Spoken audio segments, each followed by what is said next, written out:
Se você pudesse deixar um recado para o Silas Malafaia, agora, qual seria o recado que você deixaria a ele? O recado que eu deixaria é: abranda o seu coração. Mas e você? Porque continua dando treta. Continua dando o que falar essa situação do Silas Malafaia. Ontem ele caçou briga com o Ciro Nogueira. E o Ciro Nogueira falou para ele: não, alguém ajuda o Silas Malafaia porque ele precisa de ajuda, né?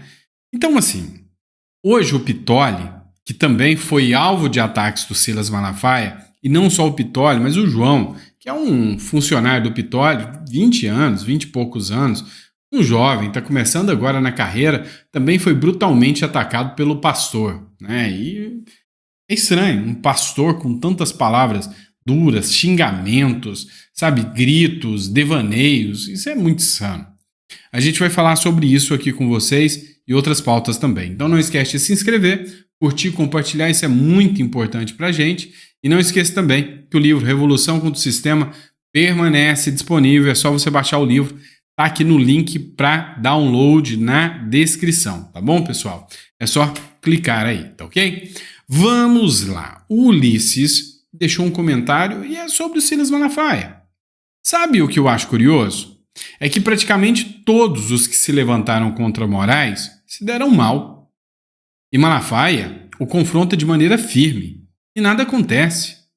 Hoje, aprendendo através de suas análises, Dr. Sandro, vejo que o sistema é sagaz e se aproveita de todas as oportunidades. Por que será que Moraes ainda não o prendeu, se aproveitando do momento em que Malafaia está agindo que nem louco e arranjando inimigos de todos os lados? Esse negócio está meio nebuloso, né? Não tenha dúvidas disso. Será que o Malafaia realmente é um inimigo? Será que realmente a bandeira dele é a bandeira que ele diz carregar? Porque assim, a gente sabe que o Silas Malafaia ele já tem um longo histórico de estar do lado de quem tem o poder. Hoje, no Brasil, ninguém tem mais poder do que o próprio Alexandre de Moraes. E aqui cá entre nós. Vai prender o Silas Malafaia e o povo vai pra rua, vai causar uma comoção dos evangélicos, é por isso que ele não faz. Os evangélicos vão atacar o Alexandre de Moraes. Sério que ele tá preocupado com isso? Não. Como disse o Ulisses aqui, é um negócio muito nebuloso mesmo. A gente precisa entender ainda, né? Durante o Braddock Show, o Pittoli se manifestou sobre os ataques que o Silas Malafaia fez em relação a ele. Acompanha aqui, pessoal. Silas, boa sorte, amor no coração. Retome o pastor que hoje fugiu de você. Conseguiu entender, afinal de contas, as motivações do Silas? Por que a gente teve esse episódio tão desagradável? Por que ele dirigiu aquelas palavras tão grosseiras para quem perdeu? Nem vou entrar no mérito. Conseguiu entender, Pittoli? Na verdade, Brown, o que aconteceu é que hoje, por volta de 8h40 da manhã, já na abertura do meu programa, do Jornal da Auriverde, eu fiz uma contextualização numa cronologia, em especial desta semana, né, que começa com Malafaia, com a Mônica Bergamo na Folha, fazendo todos aqueles disparos. E aí teve algumas publicações do pastor Silas Malafaia, por exemplo, aviso, que ele diz que ele se entendeu com o presidente Bolsonaro, um recado para os bolsominions, viúvas do Pablo Marçal.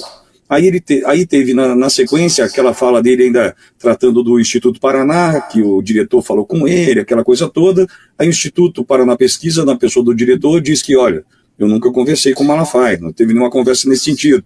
E teve a cereja do bolo, que foi essa entrevista à Globo News. Aí, Brown, o que eu tentei foi contextualizar, porque depois o Bolsonaro falou comigo ontem no Jornal da Auriverde, por mais de 1h30, e no meio dessa conversa ele diz, olha, eu não falei com o Malafaia depois do episódio da segunda-feira. Depois da entrevista à Mônica Bergamo, ele não falou comigo sequer pelo telefone. E o Malafaia disse que se entendeu com o Bolsonaro. Aí o Malafaia diz, enfim, essa construção não foi boa nessa semana do ponto de vista da construção da verdade. E eu fiz esse questionamento ao Malafaia. Falei assim, desculpa, mas tem mentira. Então, onde tem mentira, tem um mentiroso. Enfim, eu coloquei a minha opinião, Brown, diante da informação. Foi dessa forma que eu tratei. Aí, por volta das 11h20 da manhã, eu recebi um áudio de 5 minutos e 51 segundos, e embaixo do áudio tinha um desafio para eu ouvir inteiro, se eu tinha coragem de ouvir até o final, né, que ele estava me desafiando, enfim. E como eu estava no ar ao vivo, Eu tomei a decisão de colocar aquele áudio na íntegra, sem cortes, e eu vi junto com a minha audiência, né? Tomei essa decisão. E ali o que me assustou foi a postura, né? A postura do Silas, porque eu não vi postura de pastor ali, né? Foi a postura do Silas, o pastor eu não vi.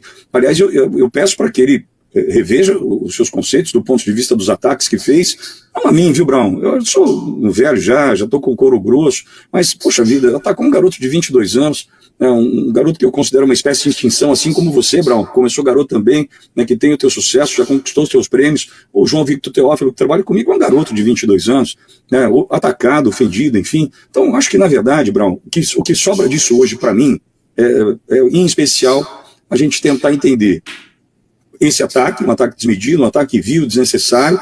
Só que eu vou para a paz. Se fosse por mim, Brown, vou pro pau, vou até o fim, sabe? Quer me desafiar, praça pública, sabe? Bang italiana. Por mim, tudo bem. Mas eu preciso pensar em alguém que está sofrendo ataques desmedidos, né, e descontrolados desse cidadão já há algum tempo, que é o próprio presidente Bolsonaro. Então, em nome do presidente Bolsonaro, eu tomo uma decisão que é de aquietar, tentar buscar, não simplesmente esquecer o que aconteceu, mas acho que mostrar para o Silas o seguinte: você está com uma postura que questiona o presidente Bolsonaro dentro de um território que eu não considero um território, né, amigo, que é a Folha de São Paulo com a Mônica Bergamo, né, e agora quer me desafiar para... Em algum momento o Bolsonaro tem que se posicionar, em algum momento o Bolsonaro tem que falar, não, eu penso assim, eu penso assado, o Malafaia está certo, o Pitório está errado. Nem sei se isso, né, chegaria a esse ponto, mas enfim, entendo eu que o meu papel agora é dizer assim: Malafaia, valeu, não vou entrar em desafio, não vou entrar em bang, não vou entrar em duelo, que eu acho desnecessário, mesmo porque a gente tem algo a preservar, que é a direita do Brasil. Só pediria que ele entendesse que esse não é o caminho para ninguém, né, nem no desafio, nem no ataque. Eu acho que se de fato tem amor, se de fato tem o que ele prega nos seus cultos, né, vale como lição, se faça o que eu digo e faça o que eu faço, que tem que valer a pena. Acho que hoje foi um tropeço desnecessário e, repito, em nome dessa estabilidade que a gente busca, da união que é necessária, essa história acaba por aqui. A única questão é que ele acaba atacando na família Oliverde, Brown é muito pequeno, nós somos 15 pessoas ali, 15 pessoas da dona Adelaide do café, a Roberta do administrativo, nós somos 15, cara. Aí pega um garoto de 22 anos, um guerreiro, um batalhador, e vai atacar o cara, me ataca, tudo bem, faz parte, mas atacar o João aí, mexer com o filho, Brown. Foi a sensação que eu tive, mexeu com o filho meu. Então, por isso que talvez eu tenha me doído naquela hora e reagi espontaneamente, instintivamente, mas o que eu vejo agora Silas, boa sorte, amor no coração, retome o pastor que hoje fugiu de você e bora viver o Brasil que a gente quer para nós. Sabe-se Deus como a gente vai encontrá-lo depois dessas discussões desnecessárias que a gente tem vivido essa semana. Valeu, Brown, obrigado pela oportunidade. Consta, obrigado. Serrão, muito obrigado. Indiscutivelmente, eu tenho que falar aqui parabéns pro Pittoli, né, pela serenidade que ele falou aqui agora.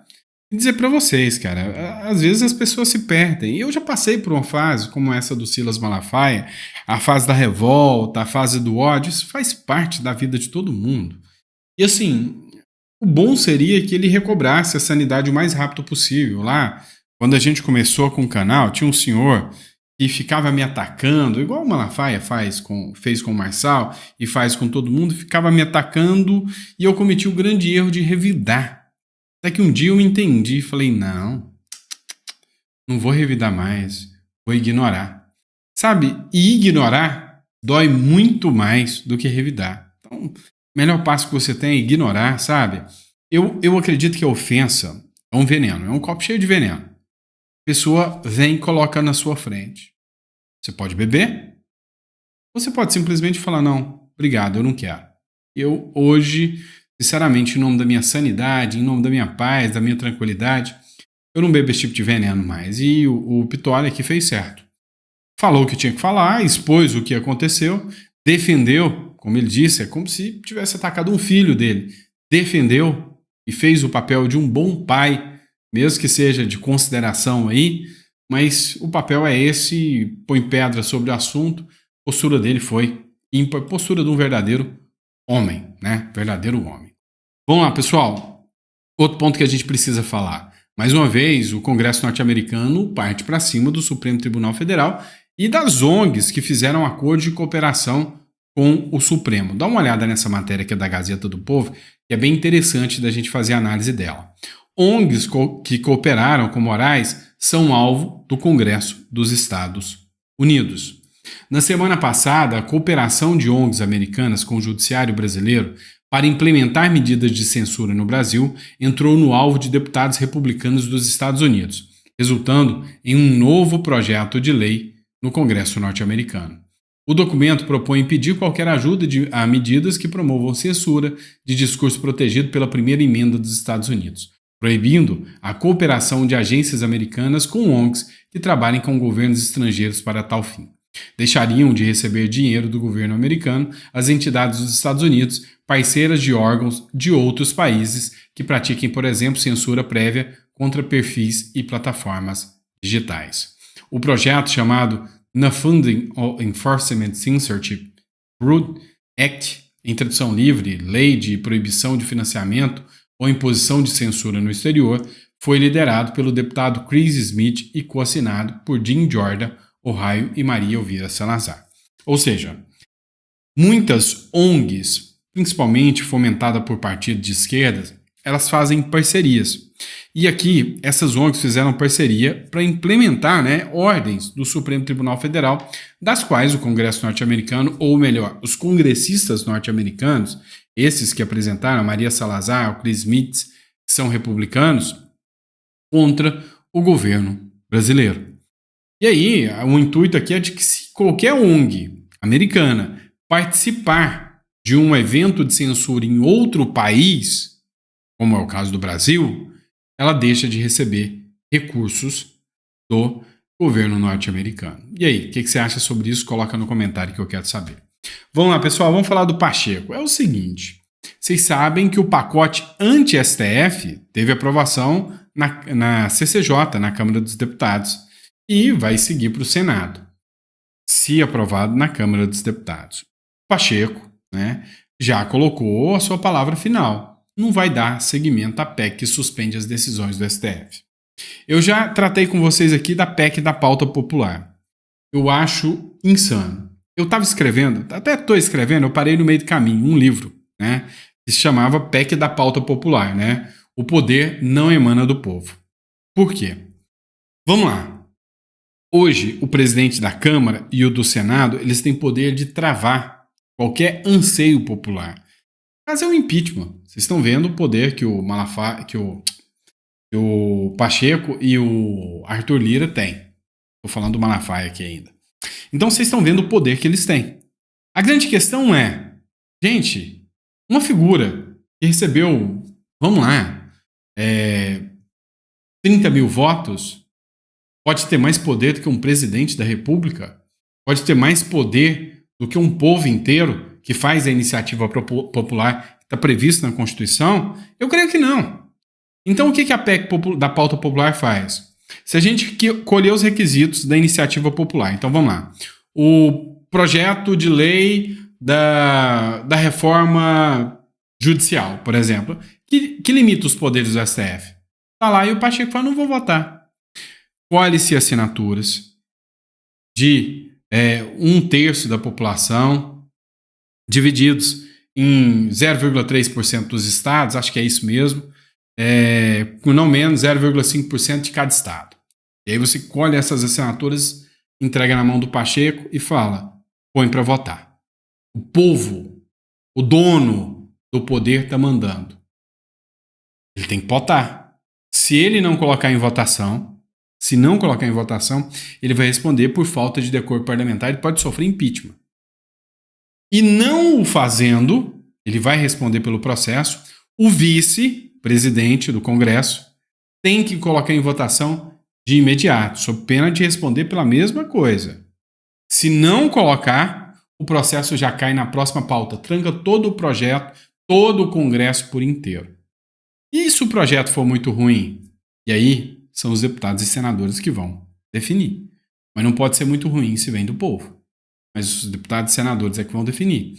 Então, assim, hoje nós vivemos o que eu chamo de pauta negativa, ou seja, poder negativo dos presidentes das casas. O projeto foi feito, foi protocolado, fui burro, entreguei para o Cajuru, mas se tiver algum senador que está assistindo, PEC da pauta popular, tem vídeos aí na internet, é só fazer uma pesquisa. uma coisa que eu acho que seria importante demais, é o poder devolvido ao povo. Mas, como sempre, só funciona o que eles querem, né? Só funciona o que eles querem. Eu já apresentei mais de 30 projetos de lei dentro do Congresso Nacional. Alguns viraram leis, né? Principalmente na época da pandemia. Outros não. Outros, como esse, que era a menina dos olhos, né? Ficou travado. Eu busco e eu brigo pelo poder do povo, o poder emanando do povo. Mas, infelizmente, a gente ainda vai ter que lidar muito com uma única figura falando não ao povo. Fazer o quê? Mas, por outro lado, ele diz que a proposta que limita a decisão individual, essa já não pode ser considerada em retaliação. Pode ser que essa seja aprovada. Não sei se vai ser aprovada ou não. Sei que é imperioso, né, limitar, de certa forma, os poderes do Congresso, do Supremo Tribunal Federal, porque o Congresso já não tem mais razão de existir. Hoje, o Judiciário faz o papel do presidente, faz o papel do Congresso e eles se tornaram meros auxiliares, coadjuvantes nessa história. Não faz sentido. Vamos falar do Pablo Marçal, pessoal? É o seguinte, o Pablo Marçal já faz planos para 2026, mas esbarra em um turbilhão de problemas com a justiça eleitoral. Ao todo, 199 ações foram impetradas contra o Pablo Marçal. 50 foram ações de indenização, cobrança, injúria, calúnia e difamação. Outras 70 foram de direito de resposta, mas tem um nicho grande de matérias aí que tratam, como por exemplo o caso do laudo sobre abuso de poder econômico, fundados? Não, porque se o Marçal cair, tinha que cair Nunes e Boulos também. Todos têm um rabo preso nessa história, mas uns incomodam mais do que os outros, e aí podem perder. Então, hoje há uma aposta que Pablo Marçal poderia ser a figura para 2026. Pois é, eu ainda aposto que ele não chega em 2026 apto a se eleger. Ou seja, vai estar inelegível. Se não mandarem prender o cara. É a República das Bananas que a gente vive. Fazer o quê? Tem que ser honesto com vocês. E aí, tem uma coisa que eu não achei justo, tá? Vocês sabem que eu vou apanhar. Cara, eu já estou perdendo visualizações, estou pedindo muita coisa aí que o pessoal tá bravo comigo, colocando comentários aí. Tá tudo bem, mas eu não acho justo isso aqui. Eu vou explicar o porquê. Lucas Pavanato foi o campeão de votos, tá? O cara bombou, mas olha o que ele falou aqui. Pregar voto nulo é um ato de covardia. O Marçal, durante a campanha, fez uma crítica incisiva ao MBL, porque o MBL se acovardou na eleição presidencial e pregou voto nulo. Então, o próprio Marçal sabia e disse isso na campanha, que pregar voto nulo é um ato de covardia, que é não se posicionar, que é fazer com que a esquerda chegue ao poder. Então sigam, até você que gosta do Marçal, sigam o próprio Marçal. Voto nulo é ato de covardia, voto nulo é falta de posicionamento. E o Marçal, eu acho que ele é um cara que tem sim um futuro, tem a possibilidade de ter um futuro brilhante na política. Mas para isso ele precisa ter humildade e fazer o que é certo. E o que é certo nesse momento é impedir que o Boulos chegue ao poder. O que é certo, se ele quer ter um futuro na política, é sentar e conversar com as lideranças da direita. Nessa eleição para a prefeitura, muita gente criticou o Bolsonaro, mas o Marçal ele registrou a candidatura no último dia que ele podia registrar. Todos os acordos já estavam feitos. Bolsonaro já tinha feito tudo que era possível para tentar evitar que o Boulos chegasse ao poder. Então, vou colocar a Zoe Martinez falando.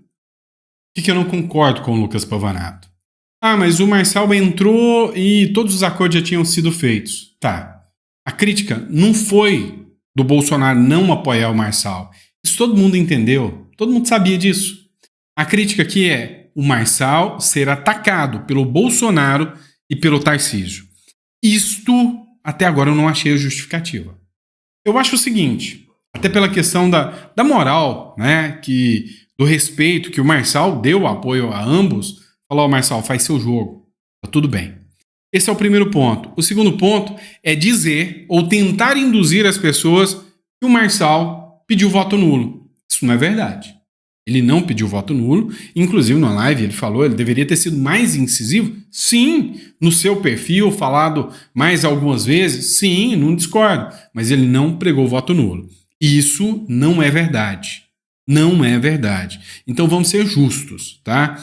Discordo do Marçal, porque eu, na posição do Marçal, eu continuaria falando sobre o Boulos, continuaria falando sobre o mal que o comunismo é e o mal que o esquerdismo que o Boulos traz é.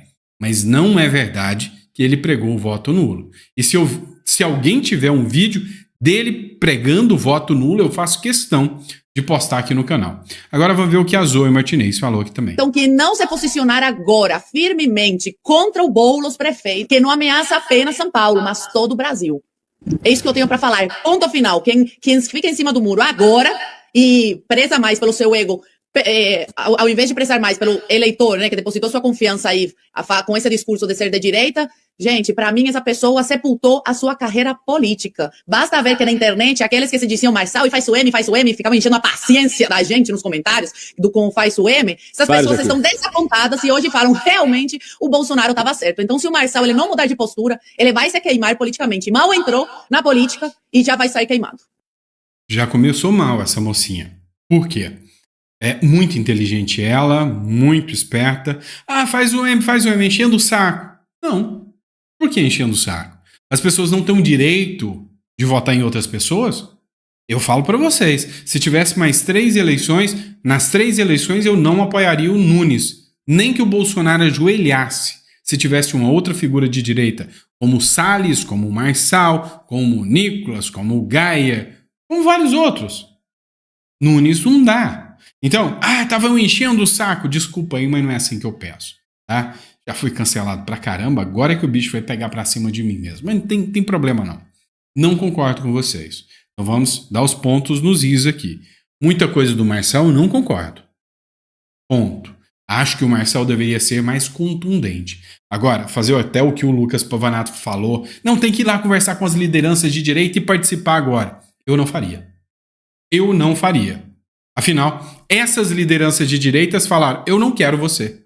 A não ser que esse vídeo que vocês estão fazendo seja feito pelo Marçal, seja feito pelo Bolsonaro, pelo Tarcísio ou pelo Nunes, falando, olha, não, Marçal, vem aqui, vamos juntar todo mundo. Eles não querem. Então parem de jogar a culpa só nas costas de um. Vocês estão agindo como a esquerda. E eu sei, podem ficar bravos o quanto quiser. Eu não concordo. Não concordo com tudo que o Marçal fez, nem faz. E acho que ele deveria falar mais sobre se posicionar mais contra o Boulos. Mas jogar essa peste. O cara tá pregando voto nulo. Isso não é verdade. Bom, então meu posicionamento, pronto, falei, podem bater, tá tudo bem. Mexi com os queridinhos, né? Os mais bem votados, né? Do espectro até da ala bolsonarista. Mas eu não vou deixar de dar minha opinião, gente. Desculpa, tá? Eu acho que não é justo. O Marçal tá errado em não se posicionar. Vai falar que ele pregou o voto nulo, que ele vai morrer politicamente, que ele tem que ir lá se ajoelhar e falar com as lideranças de direita. Não concordo com vocês. Bom, por fim, mas não menos importante, pessoal, quem puder dar ajuda aí, baixando o livro, né, Revolução contra o Sistema, está disponível para vocês. É só fazer o download do livro, né, e efetuar o pagamento de acordo com o que vocês acham justo. Fechou?